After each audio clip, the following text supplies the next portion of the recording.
We looked at some of the work around the crest of the ilium in the thigh DVD. I'll review that briefly, because obviously that particular area doesn't belong directly to the thigh, but I used it in that video in conjunction with the crest and then the hip and then down through the lateral aspect of the leg.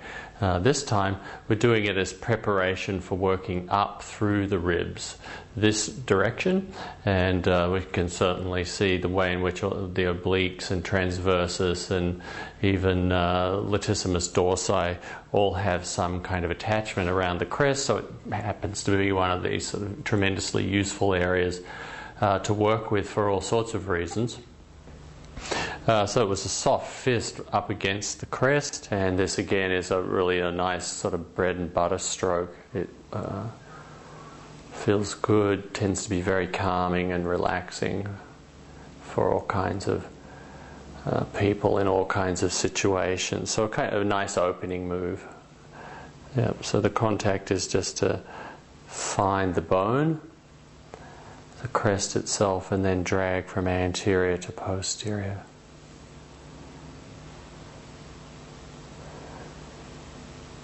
And that can come around really as far as the PSIS, and then it'll feel a bit like you're just sort of falling off at that point. So I'll do that once, and you'll just know that you can do it more than that in your clinic.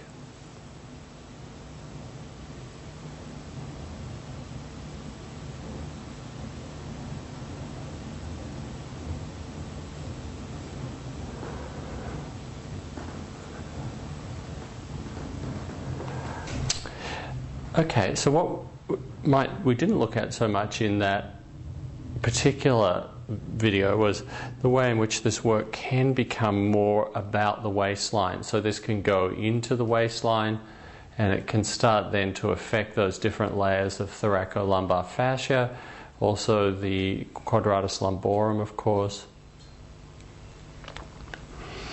And so this time, rather than just trying to keep the tissue trapped against the periosteum, I'm really trying to direct the contact somewhat sort of more specifically into the waistline.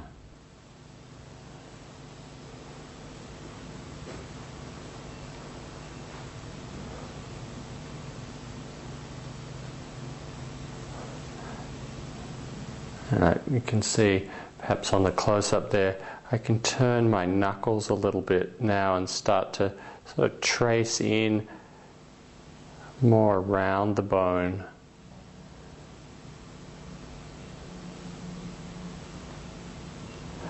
And I can even do that with a knuckle.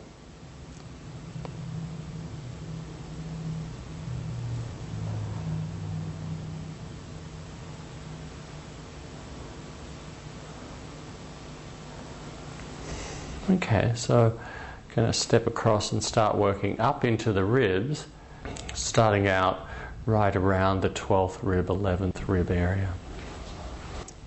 There's the 12th rib, and I've got that under these two fingers here.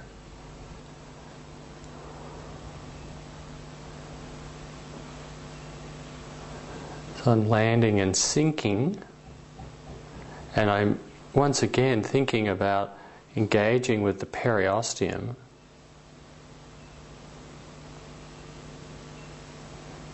and once again also making sure that I'm not giving overpressure. And overpressure would simply be referring to any kind of pressure that would result in my client sort of wincing or feeling like they have to withdraw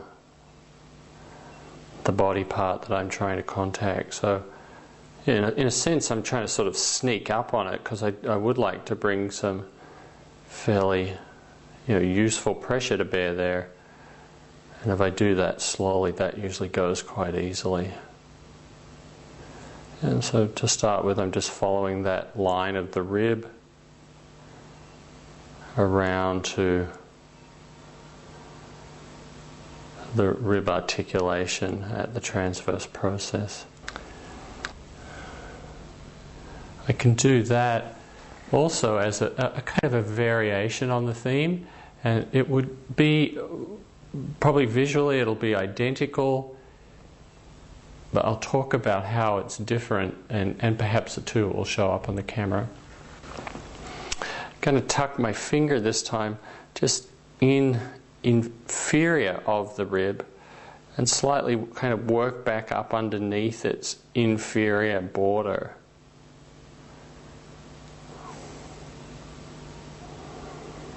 And once again, just being respectful of what can be worked with here. It can feel very powerful to get these different fascia of this region opened out. It's a tender area, so we don't want to plunge in there and try to get too much to happen at one time.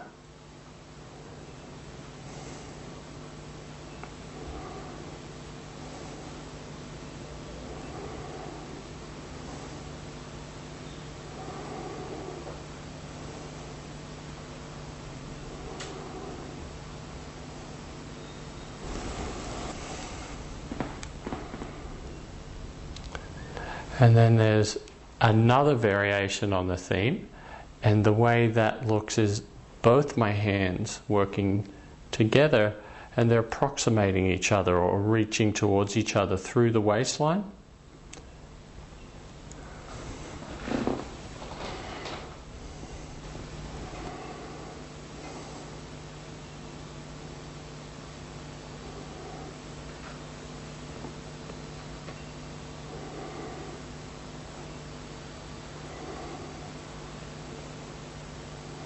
And this one, unlike so much of the work that we do, this one just is a land, sink. I'm pointing my fingers at each other through the waistline. So I'm picking up elements of internal and external oblique, quadratus lumborum, thoracolumbar fascia, probably even some effect on the more deep fibers of the psoas, and I'm just waiting there until I feel some kind of response, and that would be something that just happened a few seconds ago, which is this sense of kind of a giving way, a kind of lowering of the control. It feels like my front fingers in particular were able to sink in a little bit further, and not trying to sort of plunge in after that, just kind of waiting and seeing, is there another layer that becomes available.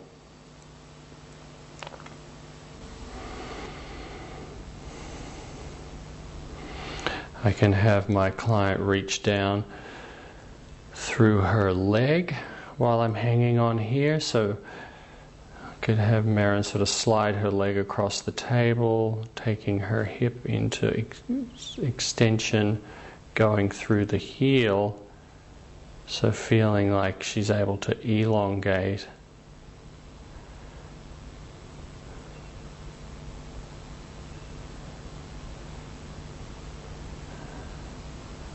And then we could play with this in a number of ways, and we could also kind of get the other end of this to be engaged, which would be to just feel like she can lengthen through the top of her head, so her head kind of goes away, her heel and leg go the other way.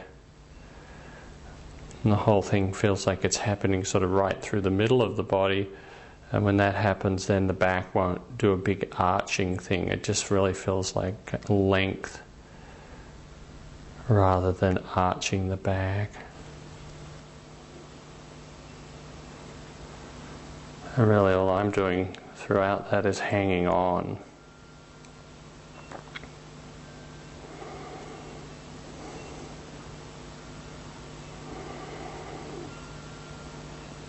Good. And just come out of that slightly and rest. Yep.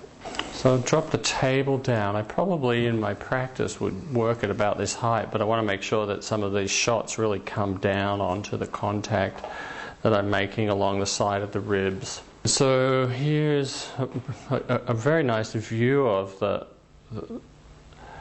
this lateral aspect of the rib cage and how it is that we can engage the tissue up along the side there. And so many people are limited with their motion. I talked about that there's often just generally limited motion in the thorax, and the excursion of the ribs is just not great. For other people, there's a lot of emphasis to the front in the breath. Sometimes goes along with a sort of high, shallow breath, and it's all oriented to the front. One of the things we'd like to invite is more attention to the side breath, back breath, or in some ways the sort of three-dimensionality of the breathing. And so this work along the side here can be a really important part of re-establishing that motion. So this is our standard kind of protocol at this point, and by that I mean land, sink, take up a contact, and then start to move superiorly in this instance.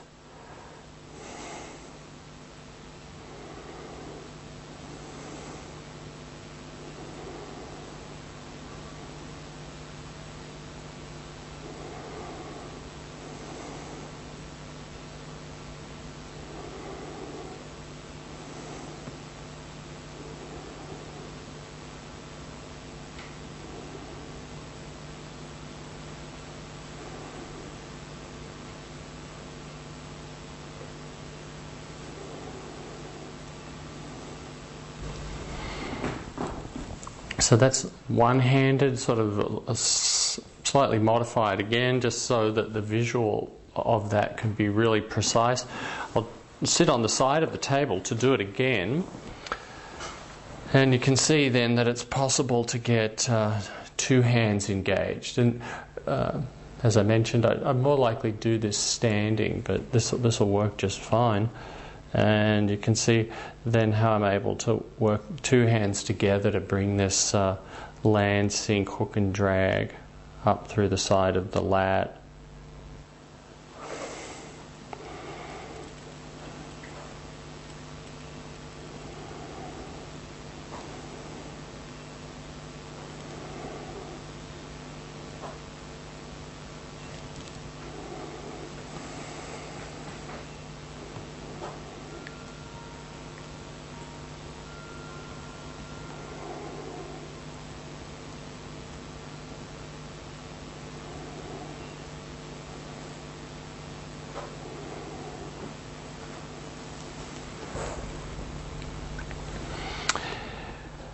It's also possible in this position to work the interspace between some of the ribs, and that might be based on simple palpation.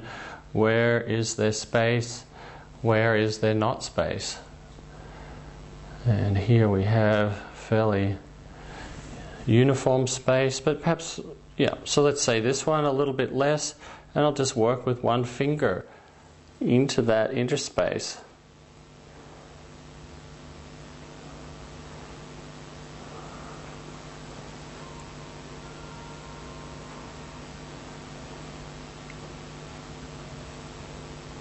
So once again we can go from working broadly to starting to make the work more specific into some of the local restrictions.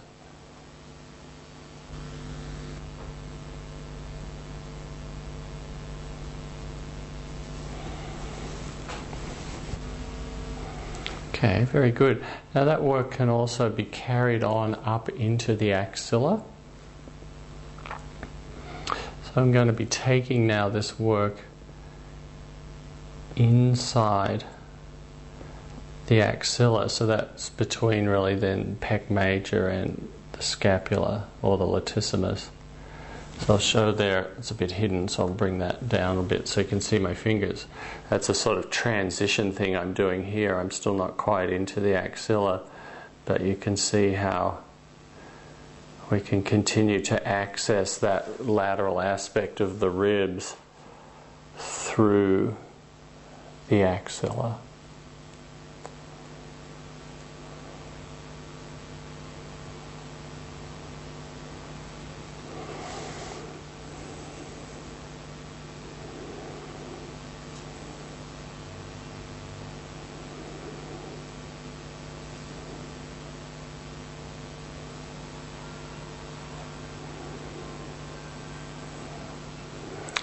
and so on.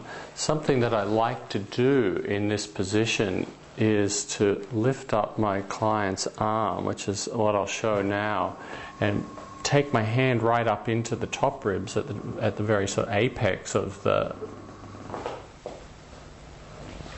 axilla, and rest my finger down on the ribs, apply some contact there.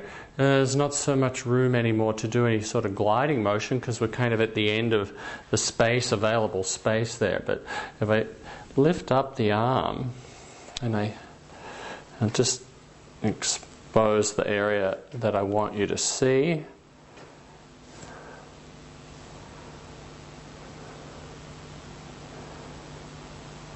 so pads of my fingers on the ribs, tips of my fingers pointing up underneath the humerus. So pointing up underneath the arm, and then I'll bring the arm back down onto my hand.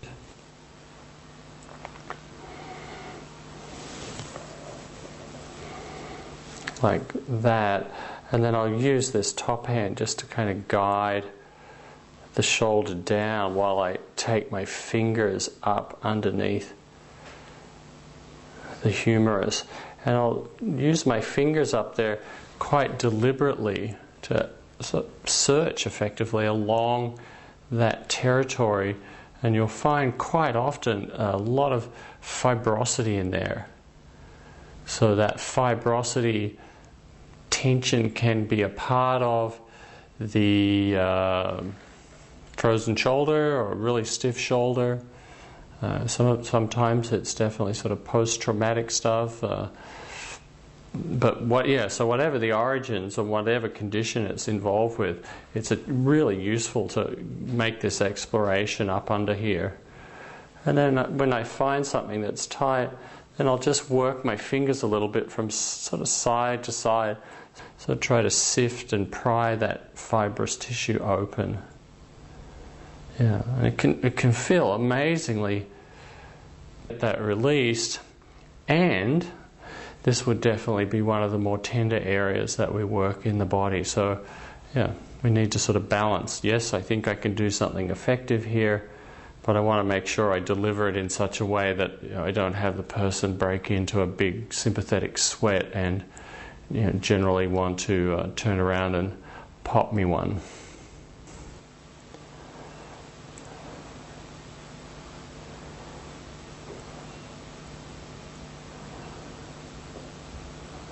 Okay, so that's very nice work to do up under there.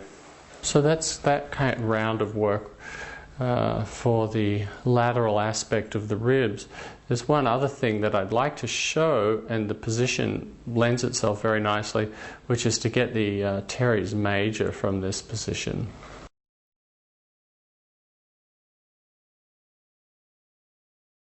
So if I get the arm up, I'll be able to point to the territory where I'm working very nicely. So the teres forming to some extent with the latissimus, the posterior part of the axilla, although technically it's the lat. But the teres can be found in that same region, and I do this with my elbow most of the time. So this is basically just axillary edge of scapula, elbow landing and sinking, and then some motion going from superior to inferior.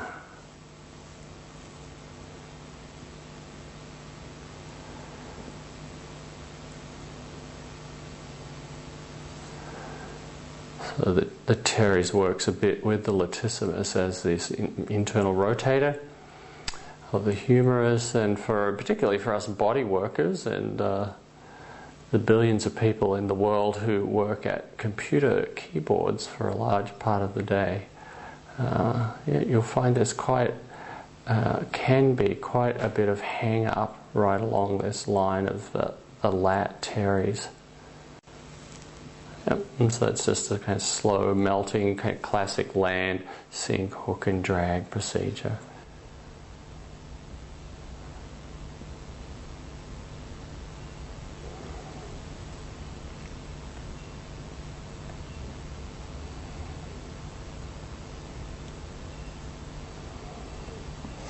Okay, very good.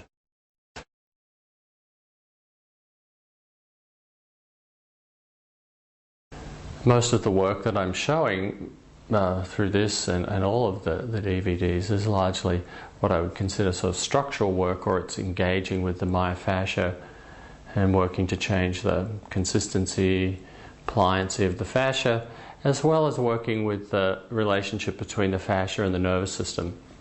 And we know that there's a direct relationship between both the sort of sensory motor aspects of the nervous system and also the autonomic nervous system. And I talk about those relationships quite a deal in the hypothetical model chapter of my book, and I don't want to go into that in a huge amount of detail here, but I'm just saying that because the work I'm going to show next is really in a way switching gears somewhat across to a more functional approach. And so I'm not really going to be engaging myofascia so much as just working with exaggerating some of the functions of the body. And these can produce very rapid and profound results. And I've particularly found that these functional techniques for breathing are tremendously potent. And this is how the work done in side lying looks. I'll take my client's arm and put my hand here. I'll lift up the arm so I can clear the space in the axilla, and I'll put my hand in there. And these fingers are just sort of resting up fairly high in the axilla, and then just rest the arm back down. And then I'm going to put my other hand, will cup across the area of the clavicle and the scapula. So maybe a centimeter or two just medial of the AC joint. I can feel the scapula with my thumb. I can feel the clavicle with my first finger. And what I'm going to have my client do in a moment is just slightly exaggerate her inhale, but not like she's going to become a great big helium balloon that will float away, but just enough to kind of get some deliberate motion under my fingers. And then you'll see that what I'm doing is exaggerating the exhalation motion with her. So she'll breathe in,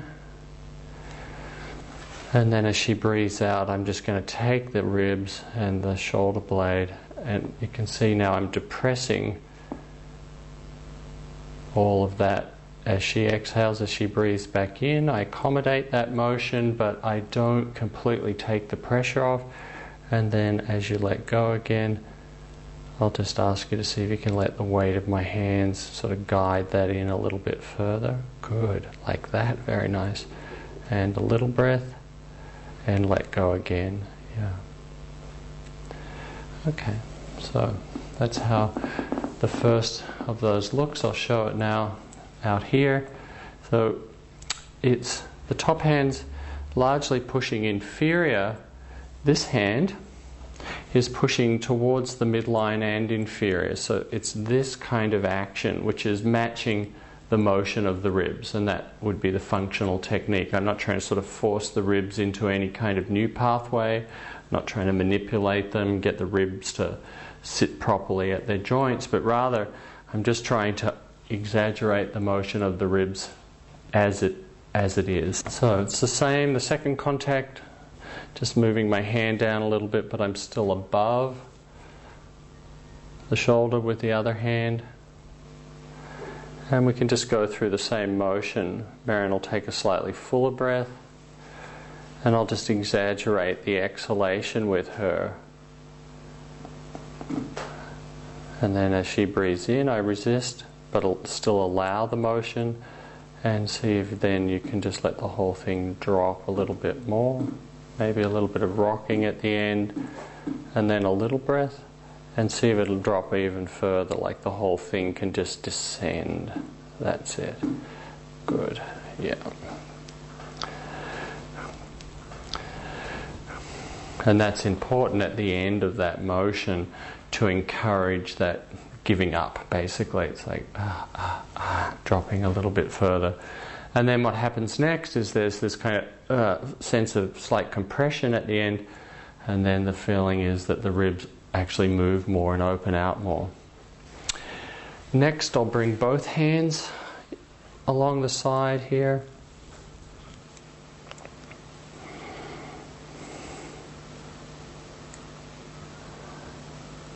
So now they're both able to push inferior and medial, so there's the action of the ribs exaggerated in, and now I'll just help exaggerate the motion going out.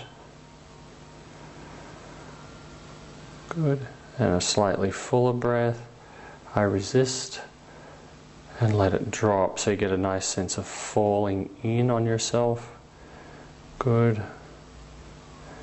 Very nice. And a little breath. And drop, and drop, drop, drop, drop. Good. So that one looks like this.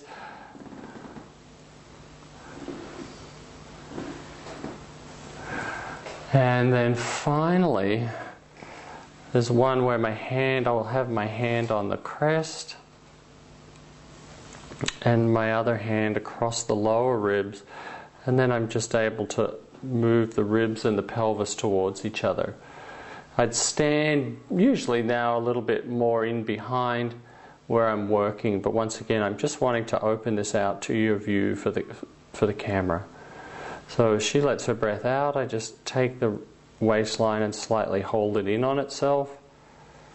Squeeze, good. Slightly fuller breath in, so there's the bigger breath coming. Good. And then letting out, so inferior and medial with the top hand, meeting it with the bottom hand, a little breath. And let that go. Very nice, good. And then just sort of guiding the body back to its sense of length. Yeah, good, good.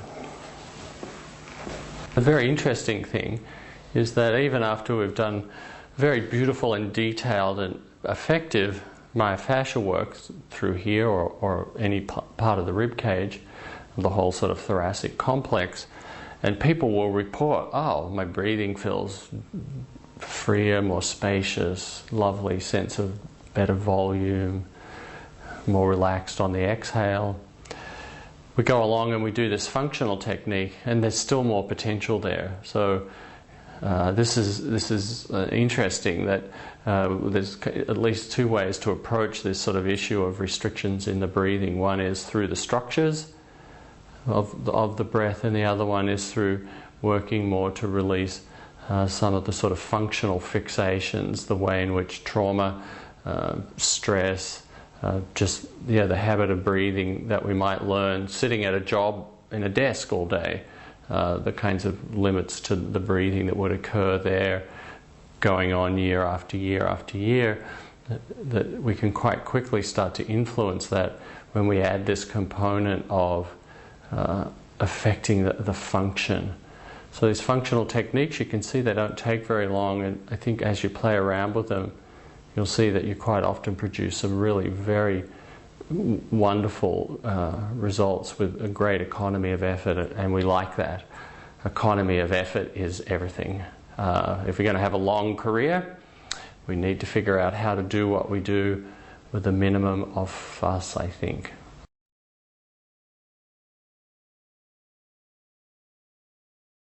Some of the abdominal work was introduced in the pelvic DVD. I'll touch into some of that again at the start of this sequence of work, which really is for the kind of superficial front of the body. And the superficial front meaning, that which lies sort of in the abdominal wall,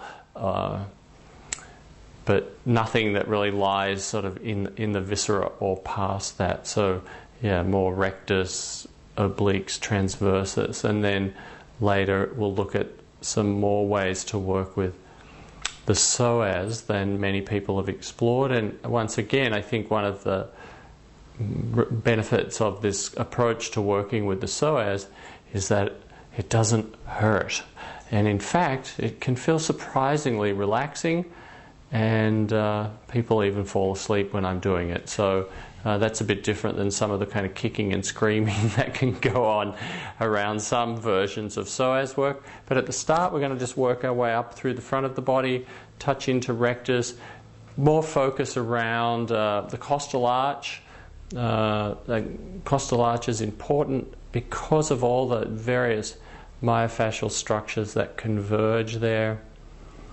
We'll take that then up into the pectoralis, the investing layer of fascia between pectoralis and pec minor.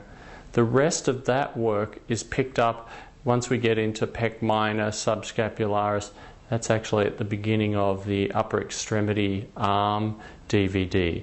So we're going to pretty much finish here with the work around the coracoid process and pec major. So what I'll do here is sit down, and partly because it will enable a better view from the sort of camera angle, but also because I'm going to be working across to the midline of the body, and I find in some ways that this is the most comfortable position to do that in, that standing and sort of twisting around to the midline can start to put a bit of strain in one's back, certainly in mine at times. And so here's a way to try to minimize that. This is how it looks. I'll just take my fingers down into the rectus and thinking, I suppose, really not just about the rectus itself, but the layers of fascia associated with the rectus and the rectus sheath. And then I sink, so there's a sense then of taking the rectus back towards the spine slightly, and then lifting superiorly. So there's not so much a land, sink, hook and drag, but more like I'm taking up a micro stretch and holding it there for several cycles of my model's breathing.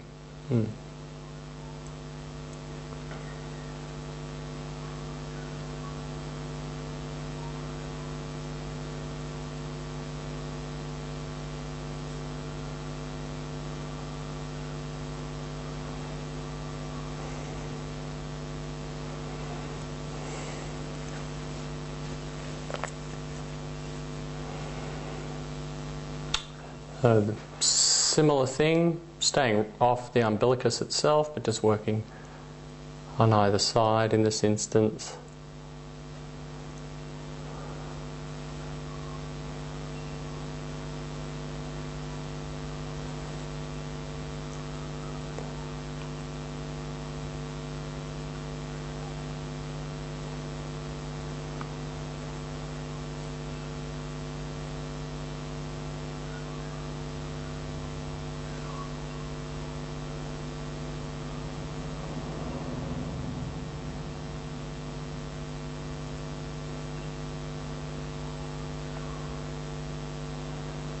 And one of the ways in which you know that this work is proceeding well is that without adding any more pressure, you'll notice that your fingers sink more in. It's as if your client is somehow discovering how they can just receive the pressure of your hand, or the weight of your hand, or the warmth of your hand.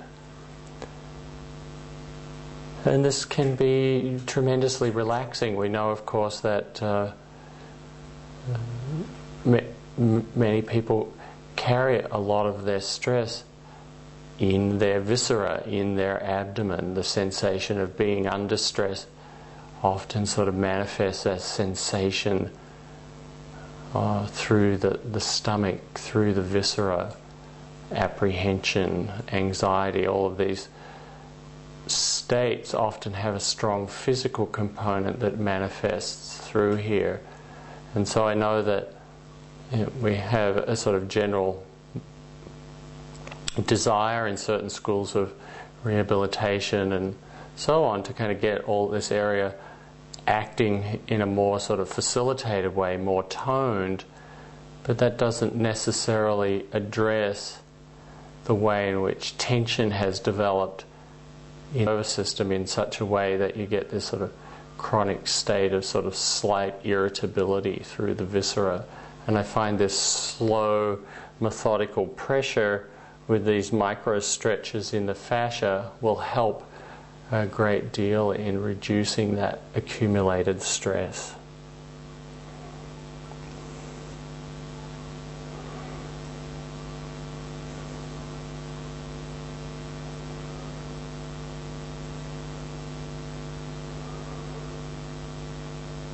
Now, if I want to just add a movement that will facilitate a bit more of this kind of opening, just watch what happens if just ask my model to just gently kind of let her chin back up a little bit, so she starts to, she's going to just, and let her eyes sort of guide that motion. And you notice right away that she starts then kind of letting the ribs, I suppose, stay behind, that the ribs suddenly feel like they're actually resting a bit more with gravity. And I feel like my fingers are being received much more in here now. And I haven't pushed any harder. Yeah, so it's just something about this looking away from the point of contact, even tilting the head back that much will engage the erectors just slightly. And as the erectors engage, they inhibit the flexors, and we get this delicious sense of opening and length through the front of the body. Good. Costal arch area. So yeah, we've got internal and external obliques, the rectus abdominis, of course, coming up to around the fifth rib. Behind that, we've got the diaphragm attaching all the way along. That even the xiphoid process is a kind of a focal point for some of these attachments. I'm going to stay off the xiphoid as a specific structure, but I'm going to work in quite close to it. And so that's what I'm doing next. Working bilaterally, making a contact, deliberately wanting to get my fingers around, or on top of, I should say, the costal arch itself. And I'll pause there and just let that contact go up against the cartilage. And that's happening with my index finger, predominantly, that contact on the cartilage. And then I'll take that work and develop it superiorly. So this is a bit more of our Lansing hook and drag kind of protocol.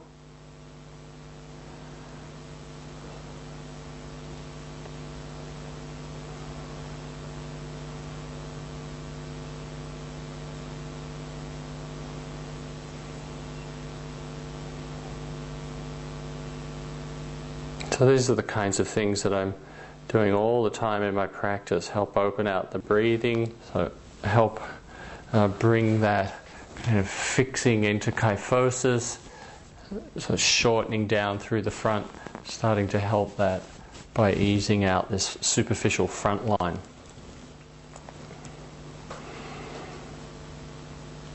So on women, working fairly close to the midline, taking this contact up pretty much once we get up to the area of the breast, keeping the contact to the midline so it goes up the sternum pretty much. With men, we can keep it a bit wider. And once again, I can ask for that same sort of chin motion, just a little bit sort of going away from the contact. Yeah, and kind of leaving the ribs resting with the table. The ribs rest with gravity. Yeah. And even on the up breath, there's still some sense of support from underneath. So that's how that looks. Yeah. Just pick that up above the bra there, and so you can see that working on up.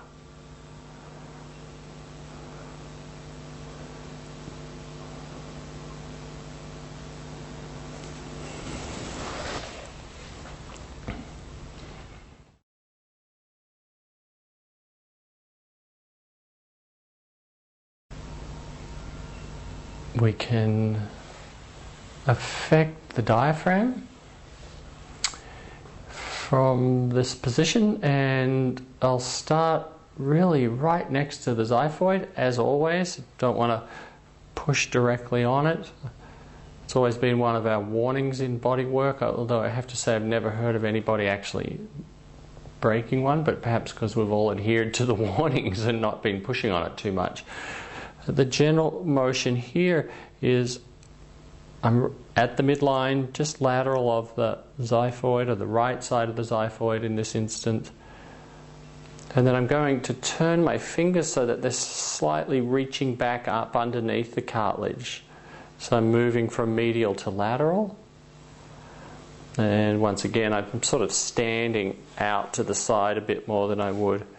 And I'm bringing now the contact in underneath the rib cage slightly. But the general action is not so much to push up superiorly, but in some ways it's to kind of reach underneath and almost pull inferiorly, almost like I'm sort of reaching up and just sort of pulling that tissue out from under there slightly. And you'll discover as you're doing this that all of this region, it's not all created equal. And by that I mean there'll be some areas, as there is just here, where you feel that there's an increase in the tension. And there are areas where you could come back and work 3 or 4 times.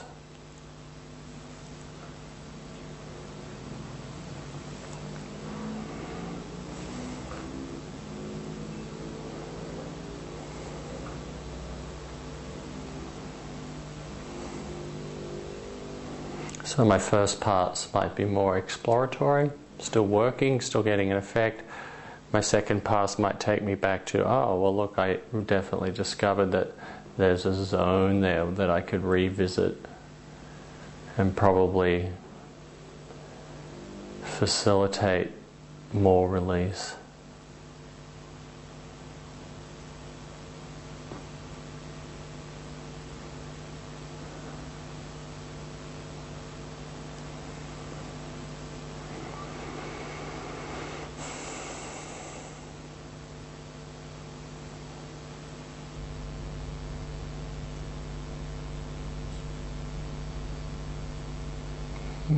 Very nice, good.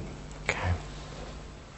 The next thing I want to use the skeleton for is just to look at this diaphragm xiphoid work. And as I mentioned, my finger can be really abutting the xiphoid and sinking. To begin with, I'm going posterior, and then I'm going to be working lateral and up underneath the costal arch to some extent. And as I mentioned, I would search that whole margin until I can, so I might discover a localized restriction, and I'd come back and work through that a number of times. But we can effectively work all the way along there, and that can feel surprisingly good, and part of the effect definitely travels in towards the middle of the body. So it's not just about this sort of local detensioning, but there's some feeling of things further afield, sort of in towards the middle of the body, that are also being released as we do that.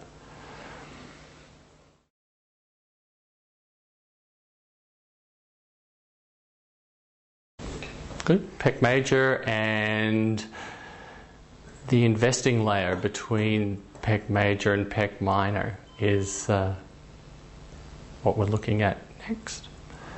And I'll often do this from the opposite side of the body, so it's convenient for the camera work today, but also it's quite a good position just because of the angle that we can get on. And really, this is our classic myofascial technique. Landing, sinking, taking up a tension in the underlying tissue, and then carrying that line of tension forward.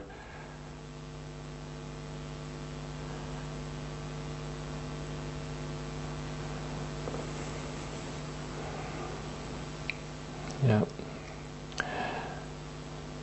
So yes, quite often the first contact gives us a nice response that then as we follow in with the second and third contact, we find that the person's able to really receive the weight of our hand a whole lot more, so that when they go into motion with their arm, they're also able to explore the sense of kind of giving their arm to the table. So you're going to get Maren to externally rotate and abduct as she goes into motion. Yeah. Okay, with a heavy arm. Yeah. Aha, that's lovely. And so really with that, even just by reminding via saying the heavy arm, feel like the shoulder lets down onto the table. We want the shoulder to live kind of now back into the table, into the mat. Yeah. Yeah.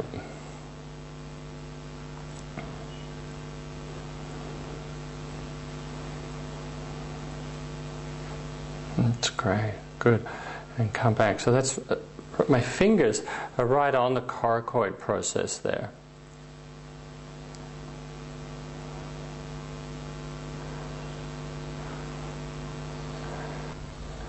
So that's our basic sequence to work through that area, starting with this client somewhat more passive, starting to get the tissue opened, then we get the client engaged in some motion, and that is what we saw, just that kind of nice easy reaching while I'm holding the tissue around the coracoid process.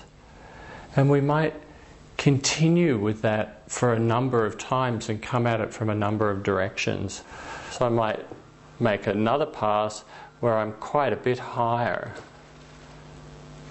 and I might this time sort of snug it up against the clavicle more, so even starting to affect there some of the fibers of the subclavius. So there I'll try to just give 2 fingers so you get a clear shot of that. So one of the things you want to start to develop is a sense of responding to what you feel, and as I sometimes put it, you don't want to sort of abandon the chase too early. If you notice an area is tight, the shoulders really are caught in this sort of anterior fixed position, and you're working your way through, methodically doing the techniques, and you still don't feel like you've kind of rung the bell yet. Okay, keep at it a bit. Try some different angles. Try to bring some sort of freshness to the touch, so we're not just sort of going through the same pass each time, but we're coming around from some different directions, and actually varying the pressure at the same time. With men, we have a bit more territory that we can access. We can certainly work much more sort of through this midsection of the pec, and that could also feed into the coracoid process through there. Using the skeleton to highlight and clarify a few of the bony landmarks around some of these releases. The first one's the coracoid process, and as we work across along this pectoralis major area, eventually we get to the coracoid process, or we can, and that's really what we're trying to do. And we can really work directly on top of it, and that's something that's a bit counterintuitive for some people. It's almost like we'd want to steer around it, but it represents, like so many of these bony contacts that we make, an excellent area of convergence for ligaments, tendons, and fascia. So it really is literally that we land and hold that coracoid process underneath the pads of our fingers. We can still have a little bit of distal drag, or not distal so much as just sort of spreading, I should say lateral, a little bit of drag, but the whole thing's happening now in slow motion, so no rush to kind of get across to the other side of that.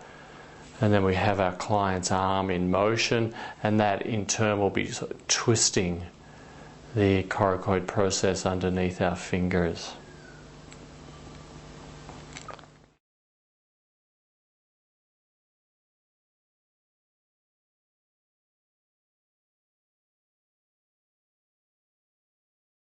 All right, very good. What we can look at next are some ways to do that functional technique, this time on the front of the ribs.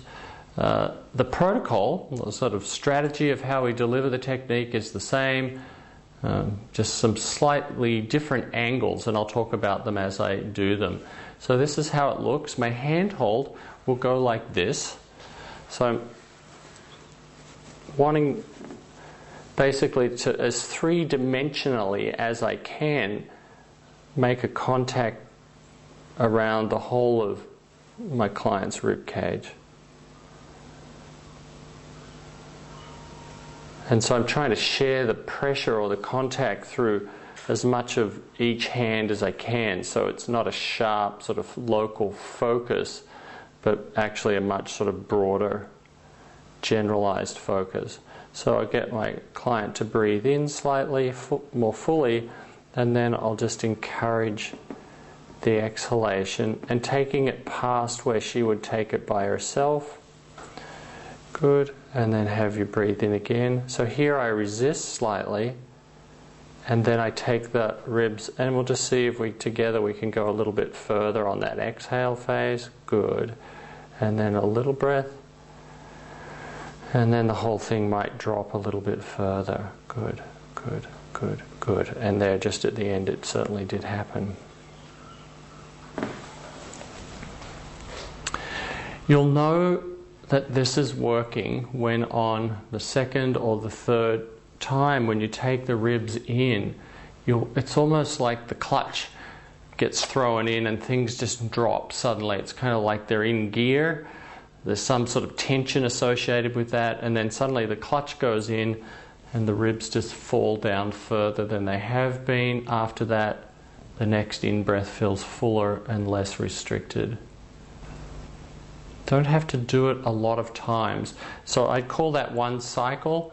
If I didn't feel like I was getting very far, I'd do another cycle, so another round of 3.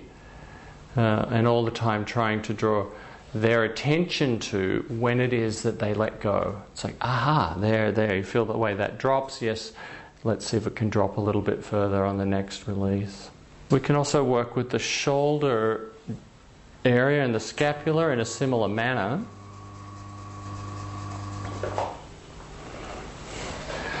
So just have you roll a little bit sort of away to the side so we can show that. There's my hand across Marin's scapula, and then drop back. So that's how I'd position it. I wouldn't get her to do that. That's just so you can see where my hand has gone.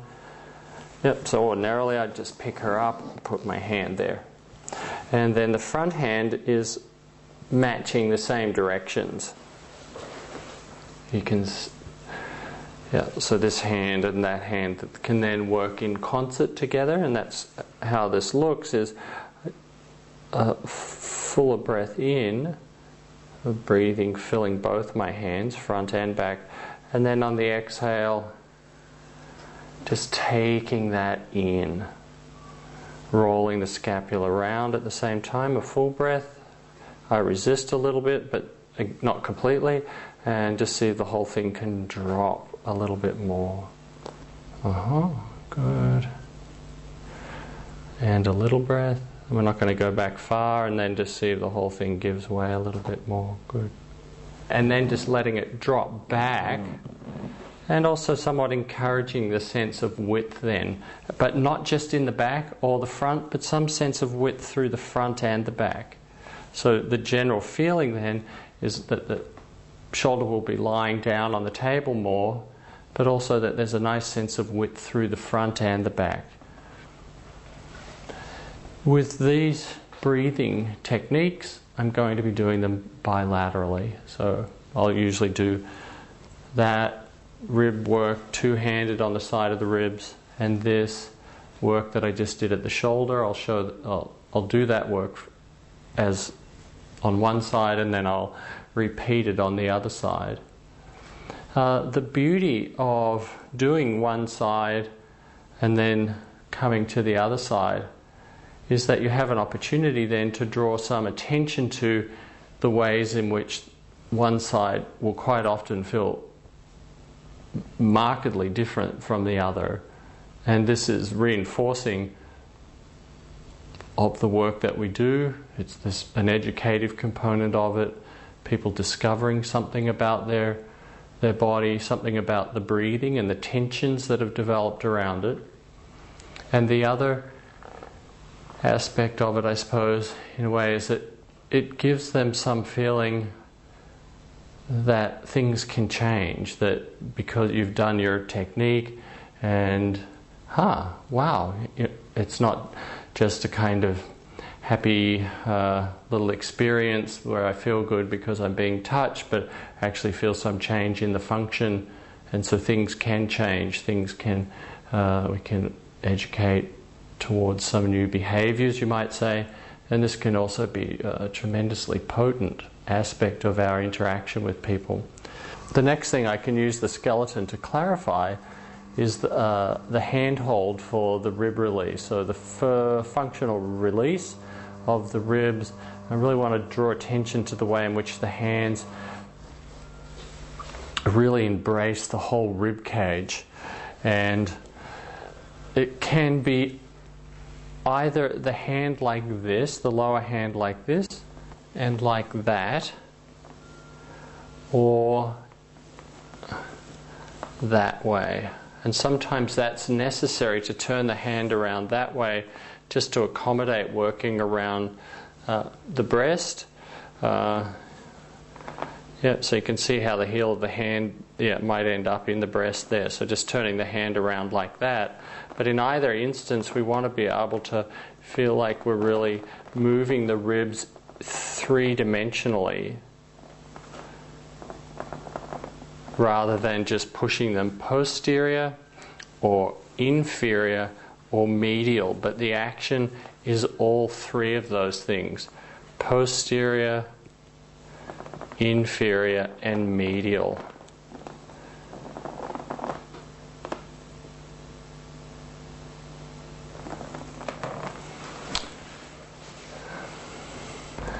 The hand underneath the scapula here, as we do that motion where we bring the scapula around to the side. Your fingers can go all the way across and hold on to this vertebral border of the scapula, and that's part of the way we're able to move it around so deliberately. I get my fingers all the way across there, and then as I'm depressing these upper ribs, and again that's inferior, posterior, and slightly medial, I'm drawing up on the scapula, and I'm able to do that because I've got my fingers all the way around onto that margin there, that bony margin there.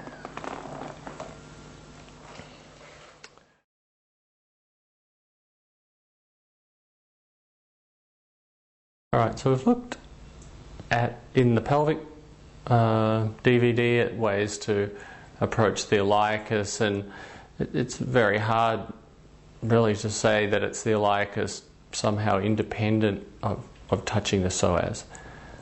So we've in some ways already seen in that DVD some ways of working with the psoas, and once again I'd like to sort of touch into that. So if you haven't seen that DVD, or you don't have the need to sort of see that DVD, you still have all the pieces of this psoas work.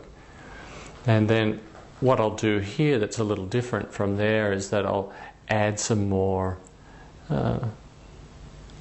sort of active ways of engaging with it. But I'll start with talking through the passive way that we enter into the psoas, and also just wanting to shift the thinking from so much that we're just talking about this sort of one muscle sitting back there in the front of the spine, the psoas, going down from the lumbar vertebra into the femur, but we're really thinking about the whole sort of fascial complex and all the nervous system structures that are embedded in it that lie at the back of the viscera.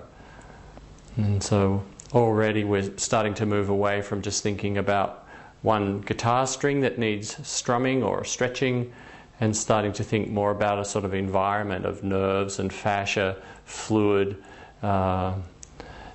that can be talked to, and so we're sort of shifting from a sort of monological way of working into a more sort of dialogical, and not to be confused with diabolical.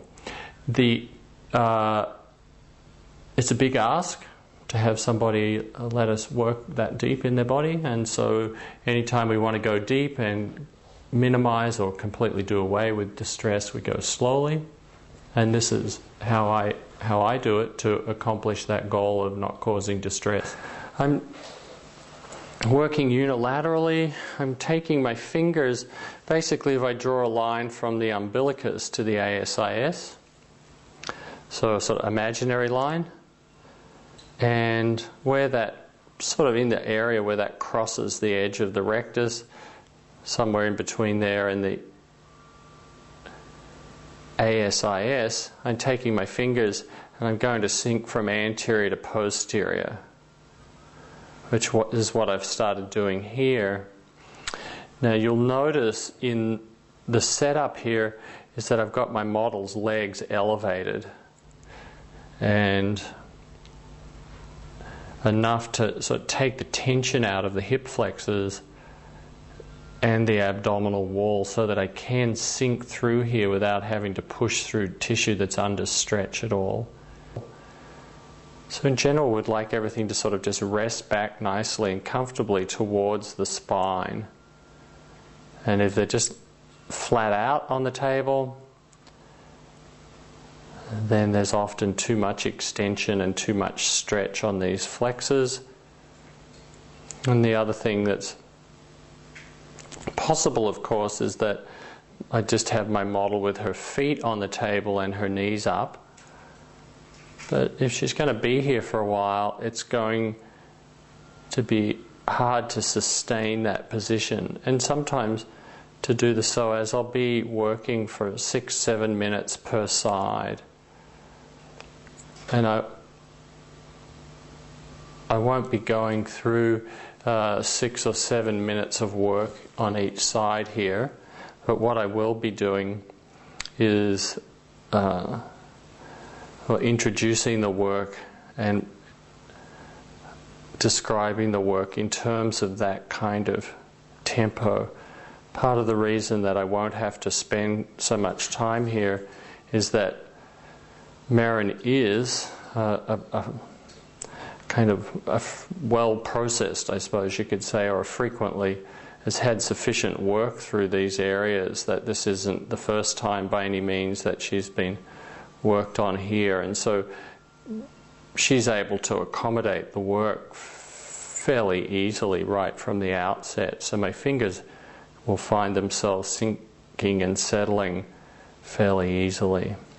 But this is nice. This just helps support her, helps her back kind of rest towards the table, but we don't want to flatten her lumbar spine particularly. We're not trying to sort of take the curve out completely. We're just wanting to let the tension out of the hip flexors.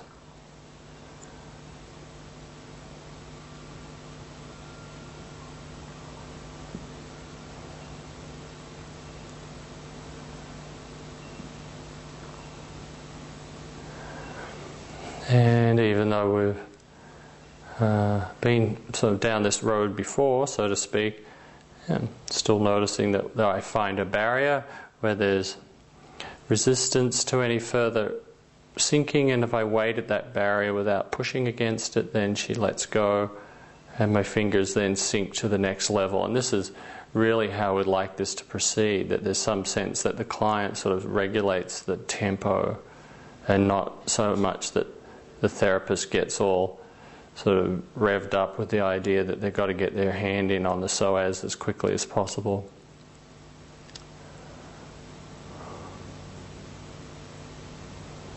And there's another release. So that, you know, these are just those sort of fairly predictable kinds of stages where the body has sort of been processing or engaged with the contact, and then the result of that is that there's a sort of diminishment of the tension, some opening starting to occur.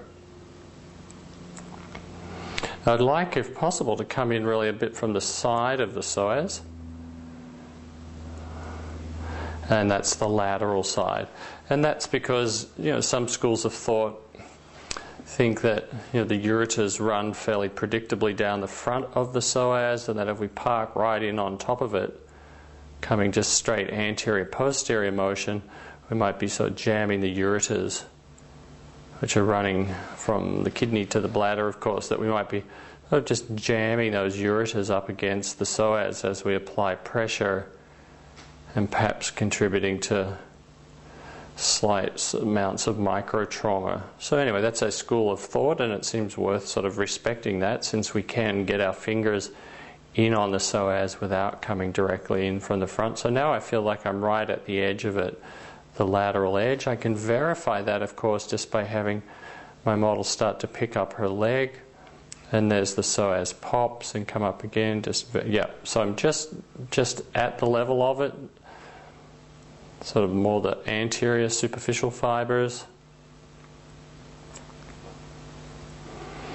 And for a lot of people, this is the psoas work. It's not as if we're preparing them for the next thing, which is the psoas work.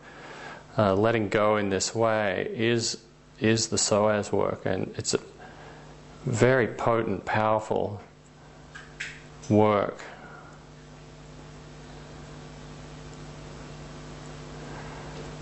I know a lot of people are fond of the Thomas test to ascertain if you've got a short psoas. But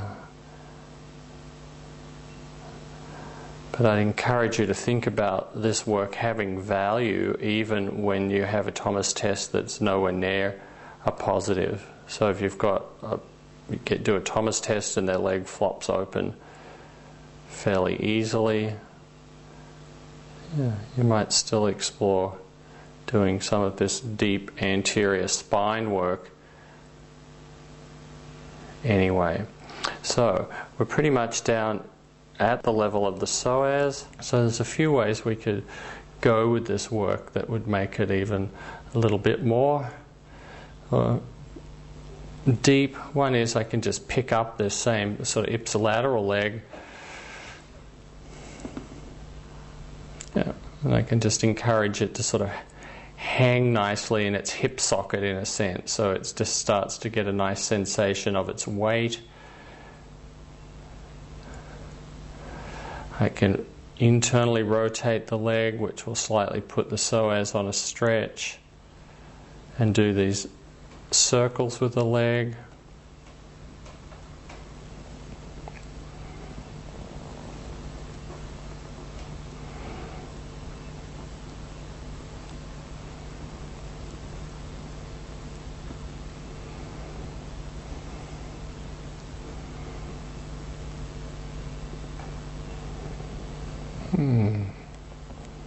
So it's just sort of passively ranging around through the hip while I hang on to the psoas just above it. And that can feel quite pleasant and not too intrusive. Now I'll take my fingers out, give my model a rest, and we'll move into something that's actually more active than that. And for this I will have you come off the box. So I'm going to go back in on that same area.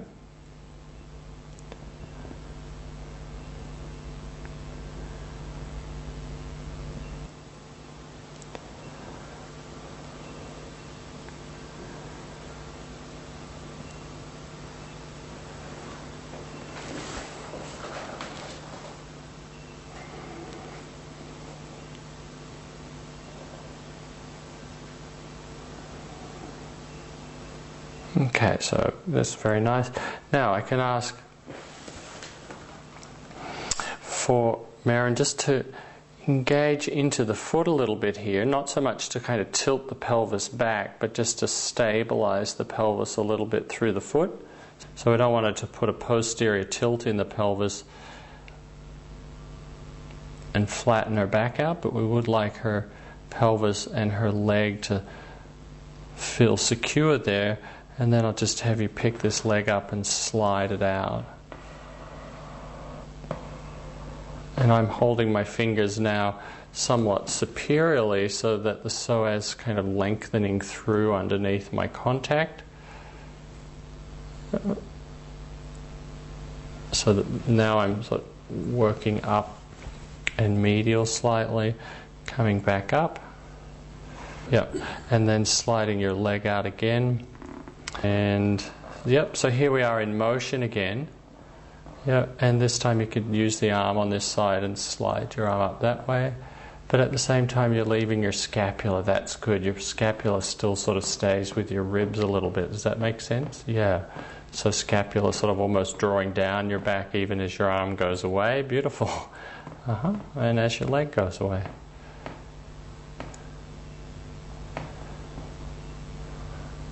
Very good. Okay.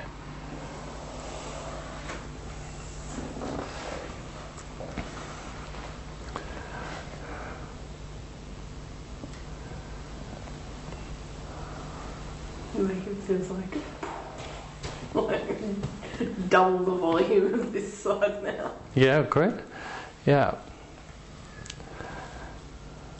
Yeah, so this common report of volume or space, this sort of spaciousness that comes after the kind of decompression of things that have been tight, and not even particularly tight in this instance, but still some kind of change in the tone, change in the autonomic function, and the overall effect of that is one of volume and ease, which is very, very nice. Okay, well I think that concludes this material for this DVD, and that's it. Thanks very much.